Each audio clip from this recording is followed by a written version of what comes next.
Mensagem extraída de O Evangelho segundo o Espiritismo, capítulo 24. Não ponhais a candeia debaixo do alqueire. Itens 11 e 12.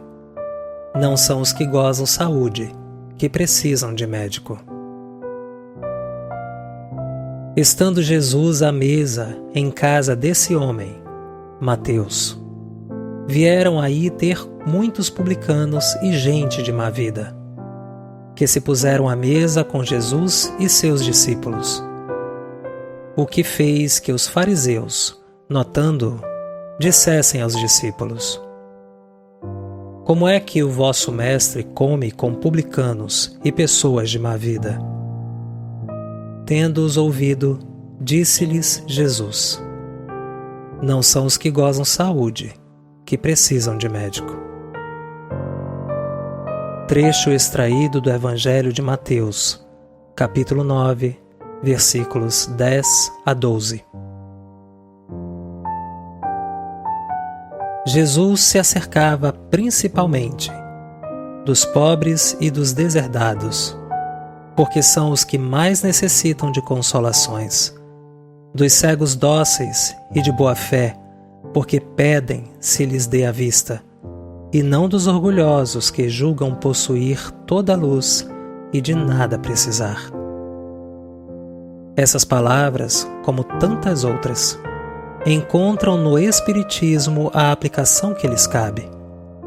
Há quem se admire de que, por vezes, a mediunidade seja concedida a pessoas indignas, capazes de a usarem mal.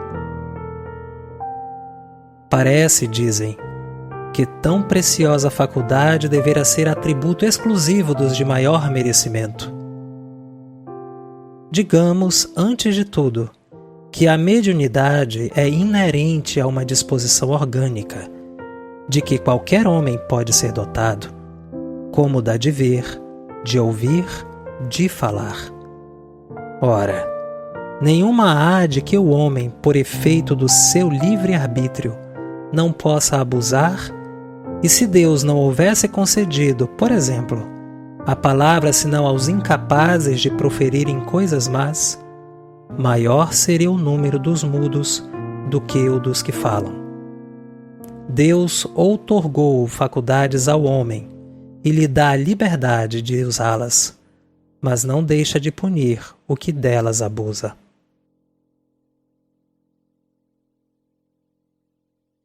Se só aos mais dignos fosse concedida a faculdade de comunicar com os espíritos, quem ousaria pretendê-la? Onde, ao demais, o limite entre a dignidade e a indignidade? A mediunidade é conferida sem distinção, a fim de que os espíritos possam trazer à luz a todas as camadas, a todas as classes da sociedade, ao pobre como ao rico, aos retos para os fortificar no bem, aos viciosos para os corrigir. Não são estes últimos os doentes que necessitam de médico? Por que Deus, que não quer a morte do pecador, o privaria do socorro que o pode arrancar ao lameiro? Os bons espíritos lhe vêm em auxílio e seus conselhos, dados diretamente, são de natureza a impressioná-lo de modo mais vivo do que se os recebesse indiretamente. Deus, em sua bondade, para lhe poupar o trabalho de ir buscar longe, nas mãos lhe coloca a luz. Não será ele bem mais culpado se não a quiser ver?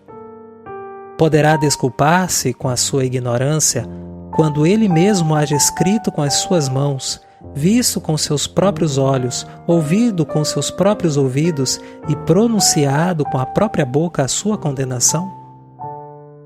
Se não aproveitar, será então punido pela perda ou pela perversão da faculdade que lhe fora outorgada e da qual, nesse caso, se aproveitam os maus espíritos para o obsidiarem e enganarem, sem prejuízo das aflições reais com que Deus castiga os servidores indignos e os corações que o orgulho e o egoísmo endureceram. A mediunidade não implica necessariamente relações habituais com os espíritos superiores. É apenas uma aptidão para servir de instrumento mais ou menos dúctil aos espíritos em geral. O bom médium, pois, não é aquele que comunica facilmente, mas aquele que é simpático aos bons espíritos e somente deles tem assistência.